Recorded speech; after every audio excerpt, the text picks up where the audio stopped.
Hey guys, it's IBM with part 7. I think this is going to be part 7 of electromagnetic field induction, and I think this is going to be part 7 of magnetic fields and electromagnetic induction. So let's continue to part 7. The figure shows a coil at rest in a uniform magnetic field that is parallel to the axis of the coil. So the magnetic field is parallel to the axis of the coil. Remember that inside the coil, the magnetic field is also uniform, therefore it is also going to be parallel. The coil is connected to a center zero voltmeter. The flux density B of the uniform magnetic field varies with the time t as shown in the figure. So the magnetic flux density B is varying sinusoidal as shown here. The coil consists of 340 turns, each of cross-sectional area 3.2 times 10 to the power of minus 4 meters squared. Capture the maximum magnetic flux through one turn of the coil. Maximum magnetic flux through one turn of the coil. So we know that flux is equal to B times A for the area perpendicular to the magnetic field. And this is going to be equal to B is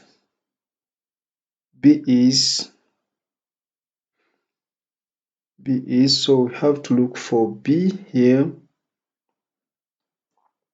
because we are looking for the maximum magnetic flux. So B should be maximum, and the maximum value of B is this 0.4 is the value for one small square. 1 2 3 4 5. So this is 6 1 2 3, so that is 7.2. So the maximum value of B is 7.2 times 10 to the power of minus 3, and then the area of the coil is 3.2 times 10 to the power of minus 4. When I check this with the calculator, 7.2 exponent minus 3, then times 3.2 exponent minus 4. So that is 2.30 times 10 to the power of minus 6. So that is the maximum magnetic flux. Determine the maximum rate of change of magnetic flux linkage. So where do we have the maximum rate of change? I think we have the maximum rate of change where the gradient of this graph is steepest. So the rate of change of magnetic flux linkage is directly proportional to the gradient of the graph of B against T. So for maximum gradient, we can draw a tangent. So I'll try to draw a tangent. Let me try to draw a tangent here. Try and use it to find the maximum rate of change.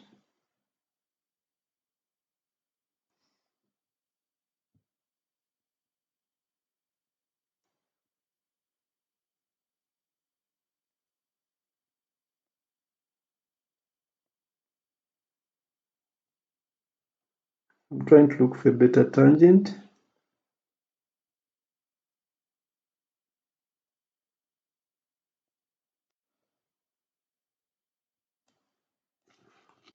Okay, so I'm going to find the gradient of this. You can draw a better tangent onto that curve.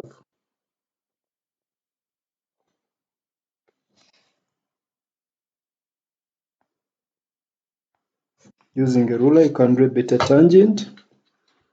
So I think this is going to be 2.9, and this is approximately in the center here, which is 1.85. That's about 1.85. Then I think this is on the top, which is at 8. Okay. So the maximum gradient is going to be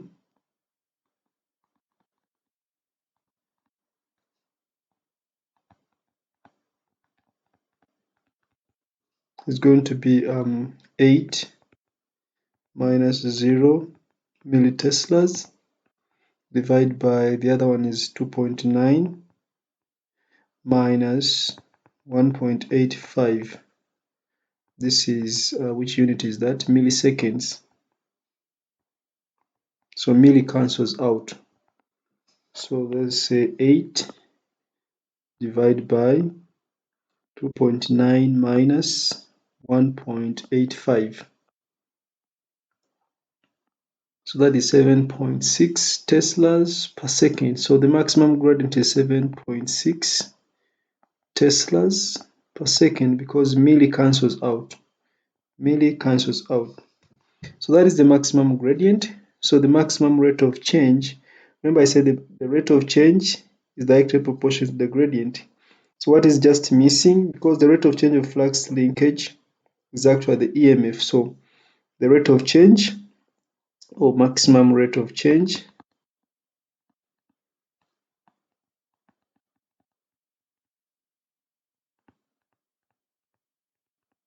is therefore going to be, remember, flux rate of change of flux linkage can be given by NBA. And here we have B against T, so the rate of change will be with respect to time. So this part here, delta B, change in B over T is actually the gradient.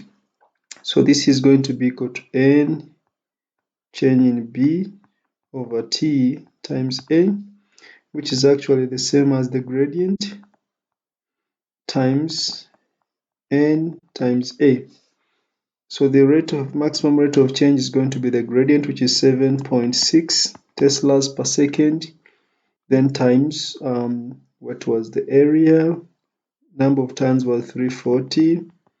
The area is 3.2 times 10 to the power of minus 4. So this is going to be 7.6 times 340 times 3.2 exponent minus 4. So that is 0.83 Weber. Of course, this is Weber per second because it's the maximum rate of change of flux linkage. Okay, so that is Weber per second. And of course, Weber per second, I think that is e.m.f. State the maximum e.m.f. induced across the coil. So maximum e.m.f is directly proportional to the rate of change of magnetic flux linkage. So the answer here is going to be the same as the previous one, which is going to be 0.83. That is the maximum e.m.f. induced across the coil. The e.m.f, according to Faraday's law, the rate is directly proportional to the induced e.m.f. On the figure, sketch the variation of the e.m.f V induced across the coil with time with the t from t equals to 0 to t equals to 6.0. So I've just mentioned that the induced e.m.f is directly proportional to the rate of change of magnetic flux linkage. And the rate of change of magnetic flux linkage is going to be directly proportional to the gradient of this graph. So where the gradient is maximum, for example, at t equals to, what is this value of time around here? I think the gradient is maximum through these points here. Where the gradient is maximum, for example, at t equals to 0.5, t equals to, this is positive gradient, positive gradient, positive gradient, but maximum. Then this is negative gradient, negative gradient, negative gradient, and maximum. Where the gradient is maximum, the induced e.m.f is maximum. Where the gradient changes sign, the induced e.m.f is maximum, but also changes sign. And where the gradient is 0, for example, here the gradient is 0 because the tangent to this point is a horizontal line. Gradient is 0 at 1 second, gradient is 0 at 2 seconds, 0 at 3 seconds, 0 at 4 seconds, 0 at 5 seconds, and 0 at 6 seconds. Where the gradient is 0, that is at the peak. When B is maximum, when the flux linkage is maximum, the rate of change is 0. So where the gradient is 0, the induced EMF is 0. Or where the flux linkage is maximum, the induced EMF is 0. So at t equal to 0, we saw that the gradient was 0. So the induced EMF here is 0. Here it is 0, 0, 0, 0, 0, and 0. Then at t equals to 1, the gradient was maximum and positive. We can say the induced EMF is maximum. The set is here and positive. At t equals to 1.5, the gradient was maximum but was in the opposite direction to the first part. So this goes to 0. So the graph will go like this, like 1, 2, 3, 4, 5, like this, like this, like that. So the graph would go just like this. How should I start this? Okay.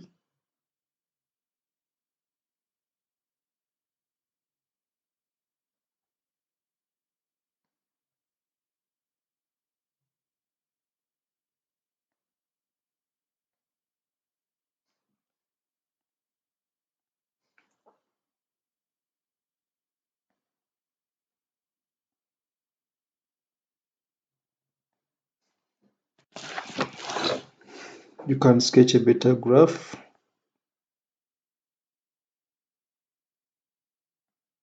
Okay, so the graph will be sinusoidal and it will be in that pattern. Just know that I use the fact that induced EMF is directly proportional to the rate of change of magnetic flux linkage, which is actually proportional to the gradient.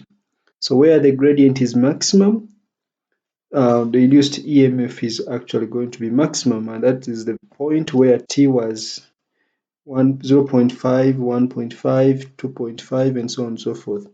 And where the gradient was 0, that is when the flux linkage was maximum.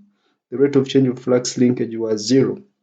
That was at t equals to 0, t equals to 1, and so on and so forth. So the graph takes that shape. You should draw a very smooth, beautiful curve, better than mine, through the points which I have indicated.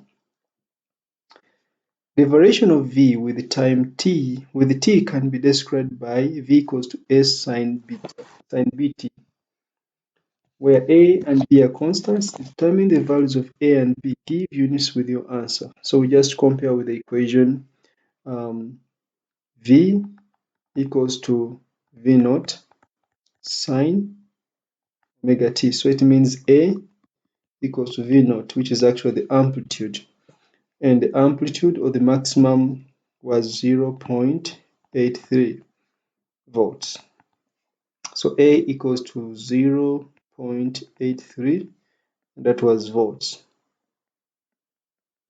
Then B, we have that omega equals to B, or B equals to omega, but we also know that omega is 2 pi divided by the period, which will be 2 pi divided by t, and from our graph, the period was, I think it was 2 milliseconds, so the period is going to be 2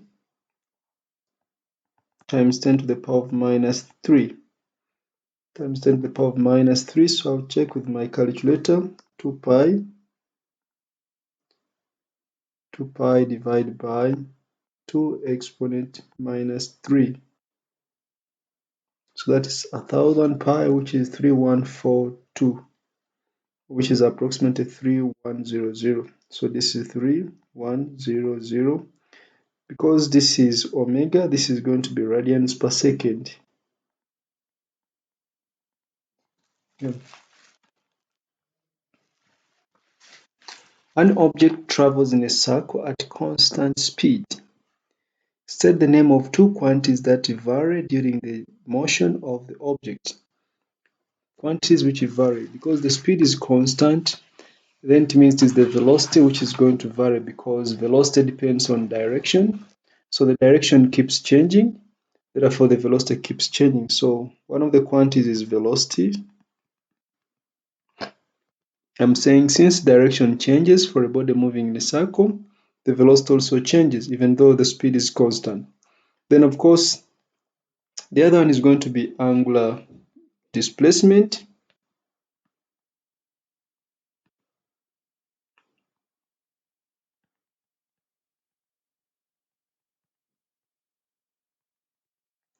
We know that delta theta is the rate of change of the angle.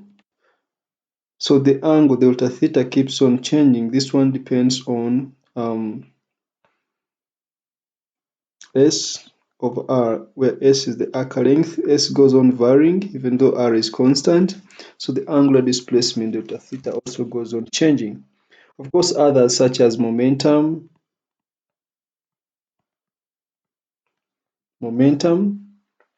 because momentum is a vector quantity, if the velocity changes, the momentum also changes. The other one could be centripetal acceleration. You could say centripetal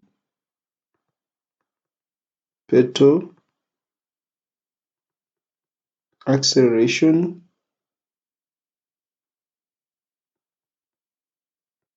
The centripetal acceleration varies depending on the position of the object, especially if it is moving in the vertical circle. So centripetal acceleration, or resultant what? The resultant force, which is also the centripetal force. So the velocity, angular displacement, momentum, centripetal acceleration, resultant force, those are the quantities which vary for an object moving in a circle. A charged particle of mass m and with charge q enters a region of uniform magnetic field perpendicular to the field lines. The magnetic flux density is B. The particle travels in a circle with a period t and radius r. By considering the magnetic force acting on the particle, show that B equals 2 pi m over qt. So, of course, we know that the magnetic force provides the centripetal force. Magnetic force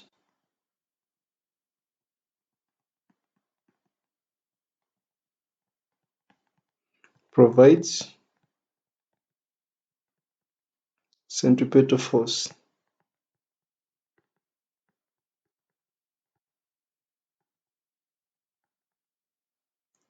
Magnetic force provides centripetal force.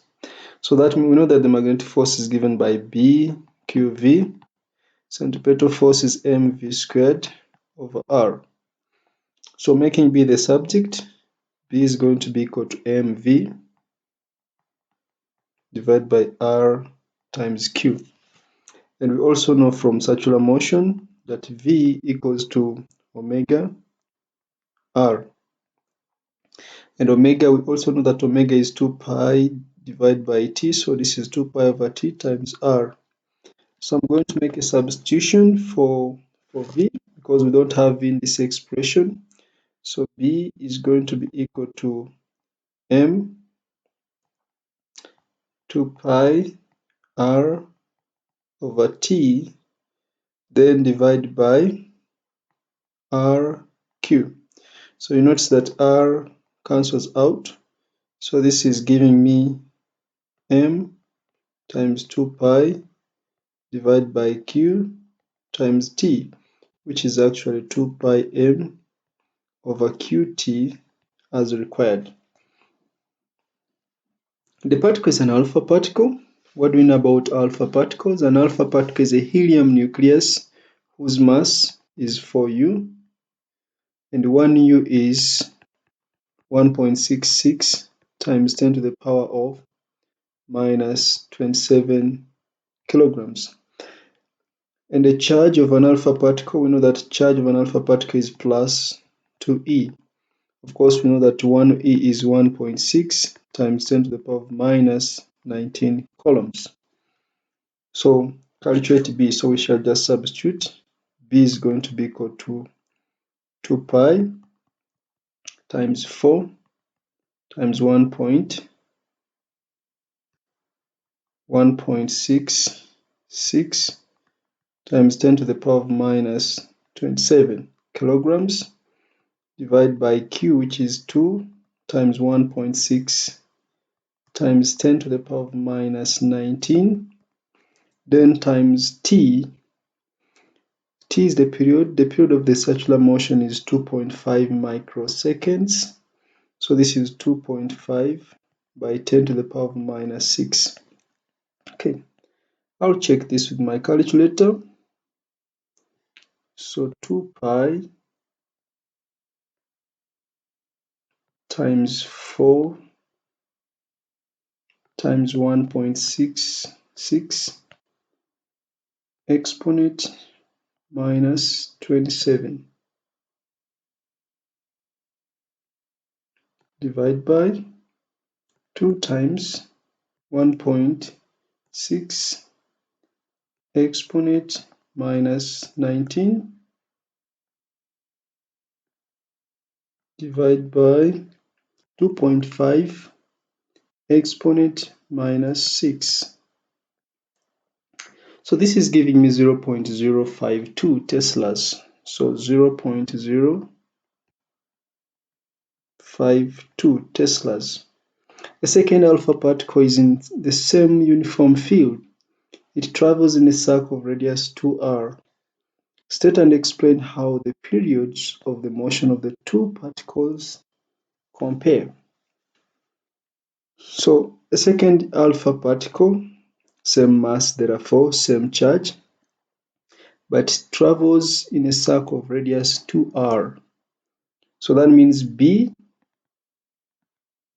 Q, and M are unchanged. So they are constant, are unchanged. B, Q, and M are not being changed. So we want to know what happens to the period.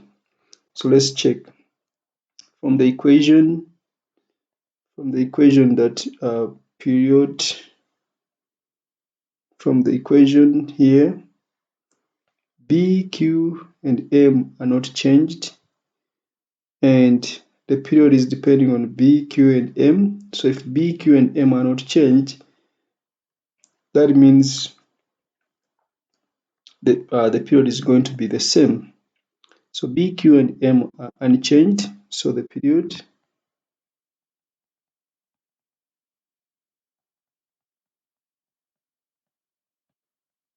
is the same because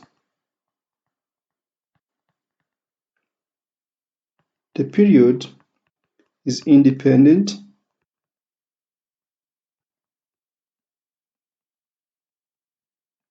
of the radius. So we see the expression, there was no r, so the period is independent of the radius. The speed of the alpha particle in B Roman 2 is 1.1 times 10 to the power of 6 meters per second. An electric field is applied so that this particle now moves with a constant velocity. Use your answer in B Roman 2. What is in Roman 2? That is the value of B. To calculate the electric field strength E, give the unit with your answer. So an electric field is applied so that the particle now moves with a constant velocity. So if it moves with a constant velocity, it means the resultant force is going to be zero. That means the force due to the electric field should be equal to the force due to the magnetic field.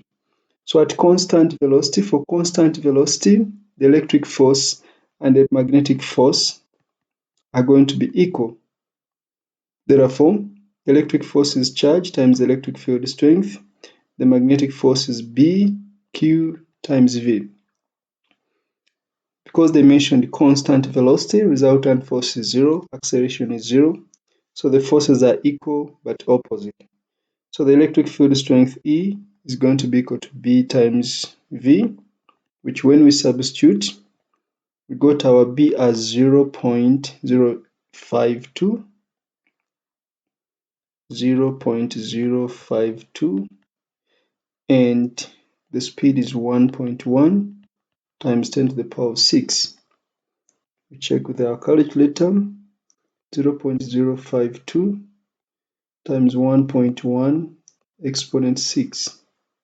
So that is 5,7,200. That is in newtons per coulomb. So that is 5,7,000. newtons per coulomb. A small coil C has 64 turns and cross-sectional area 0.71 centimeters squared. The coil is placed inside the solenoid as shown here. So we can see the coil inside the solenoid. The center of coil C is on the central axis of the solenoid. There is a constant current in the solenoid. Coil C is moved through the solenoid from position X to position Y. Of course, it is moved along the axis. On the figure sketch, a line to show the variation of the magnetic flux linkage in coil C with position as it moves from X to Y. So because this is a solenoid, inside the solenoid the field is approximately uniform. Because the field is approximately uniform, it means the magnetic flux linkage is going to be constant, because the magnetic field inside the solenoid is almost constant. So because magnetic flux linkage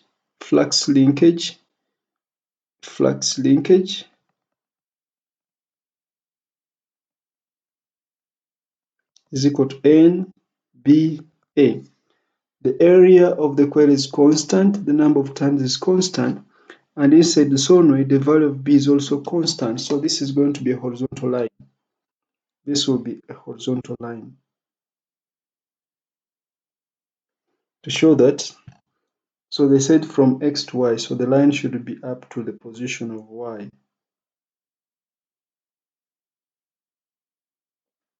Okay, so I think I didn't draw it very well.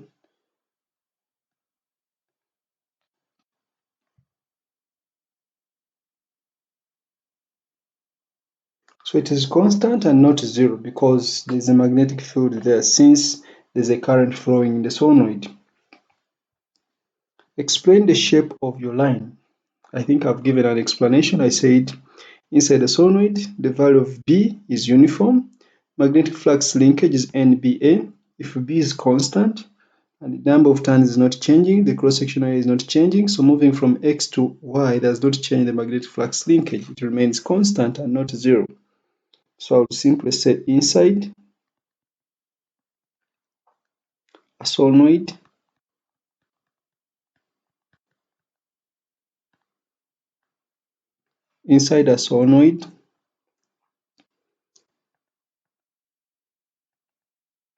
the magnetic field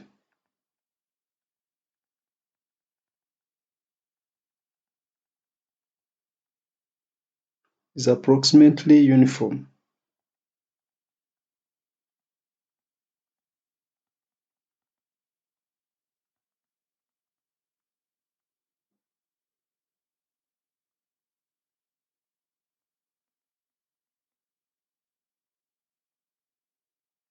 Is approximately uniform, and so flux density B is constant.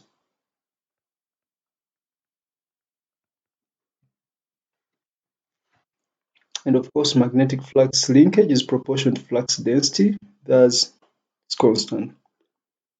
Or I can say, and flux linkage equals to NBA, where N and A are also constant. Number of turns and cross-sectional area are also constant. Hence, the graph is horizontal.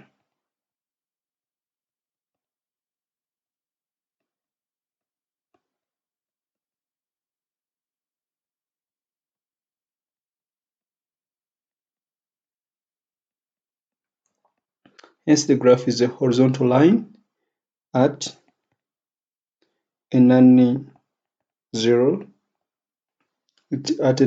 value of flux linkage, because none of the values there is 0. Coil Cs now are held stationary at X. The current in the solenoid varies so that the magnetic flux density B at X varies from time t equals to 0 to time t equals to 4t as shown in the figure. So now the magnetic flux linkage, the magnetic flux density B at position X is varying because the current in the solenoid is varying, and B is varying by like this. Calculate the maximum magnetic flux linkage in coil B. So we know that flux linkage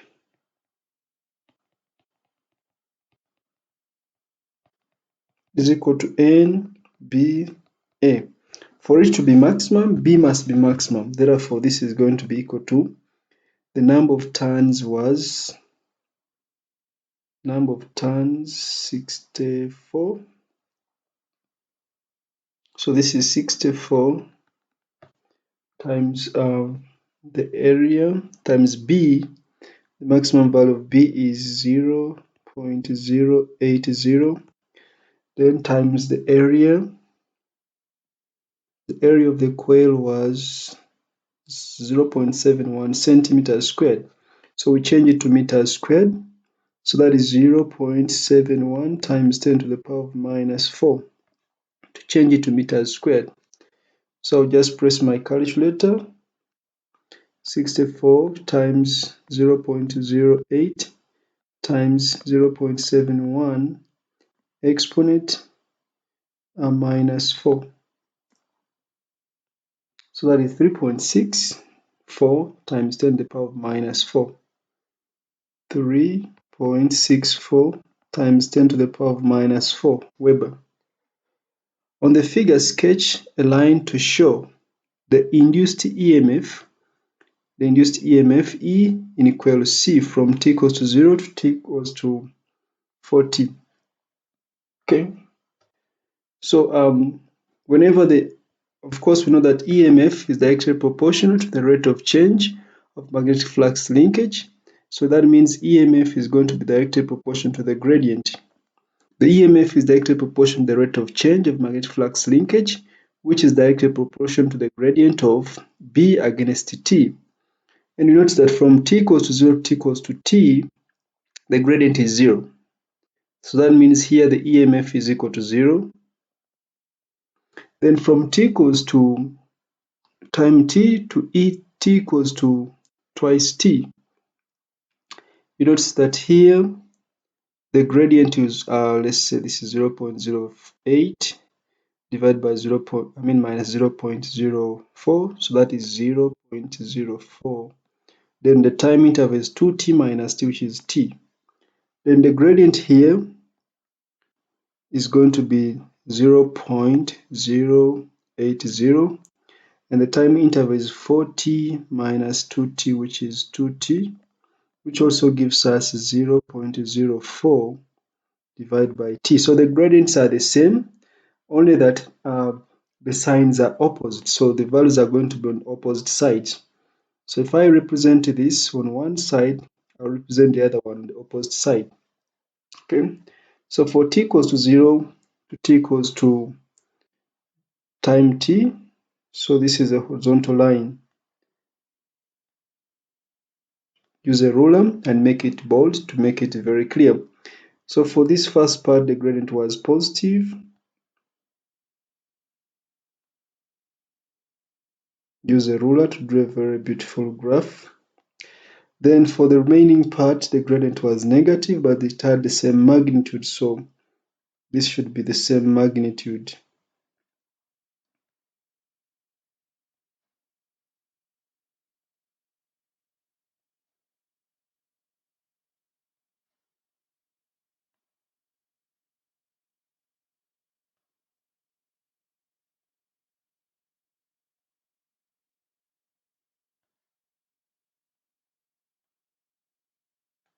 Okay, so the graph will take that shape.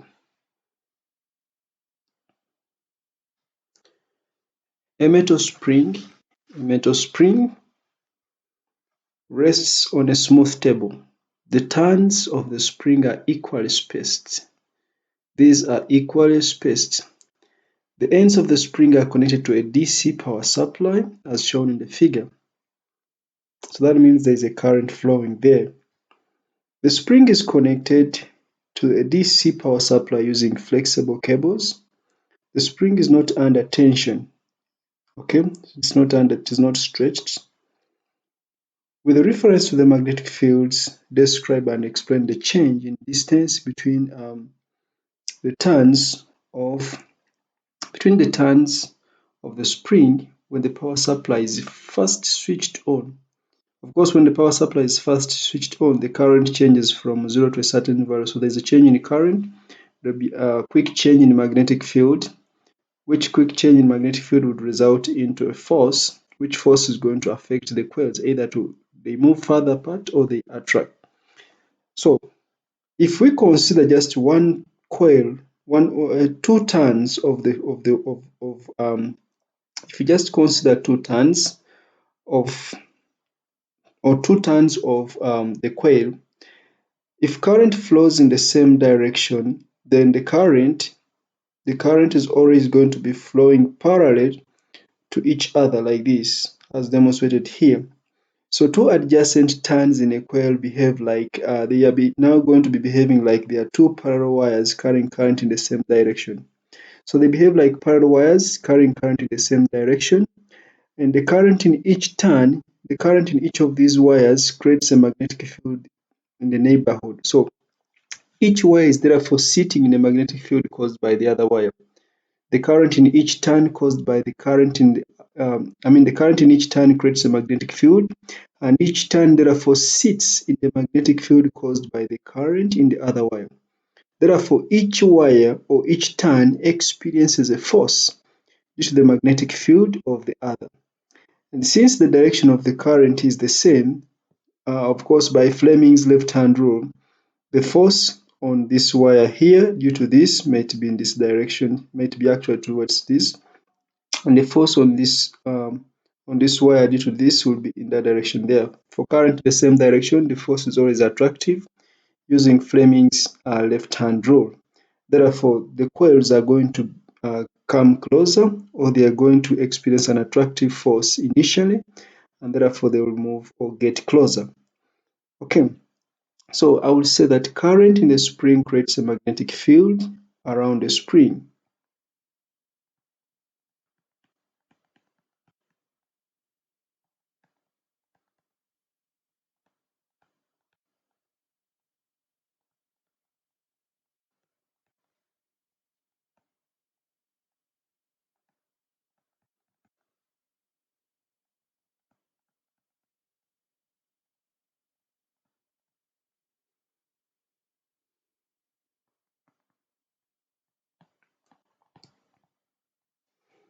So current creates a magnetic field around the spring. The magnetic fields around adjacent turns, like I said, interact because it's like two wires carrying current in the same direction. Each wire creates a magnetic field around it, and each wire sits in the magnetic field of the other. So the magnetic fields around the adjacent turns are going to interact. So the magnetic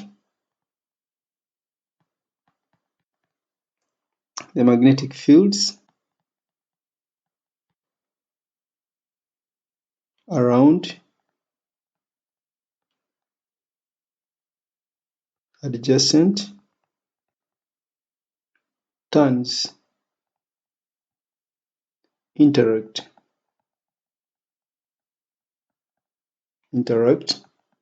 to cause a force. To cause a force to be exerted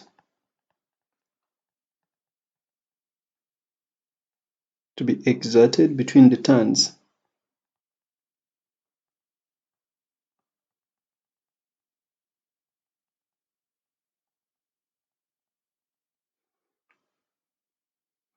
So of course I say the force is going to be attractive, or you can think about this in a different way, that the current in one turn interacts with the magnetic field due to the adjacent turn to cause a force to be exerted between the turns. The magnetic force is actually attractive, so the distance between the turns decreases. I'll use this part here.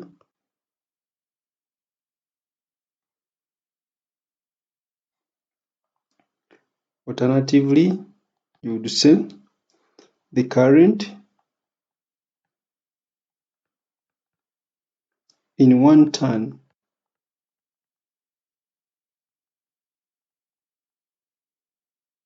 interacts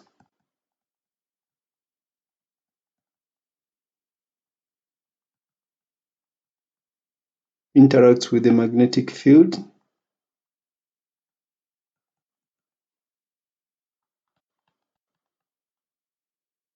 due to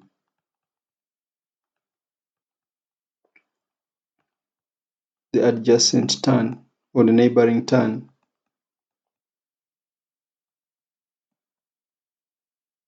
Due to the adjacent turn or the neighboring turn to cause a force to be exerted.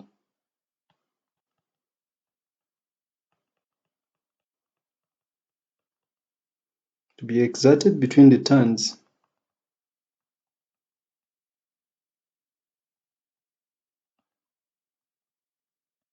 And like I said, the magnitude of the magnetic force is attractive, so the distance between the turns decreases.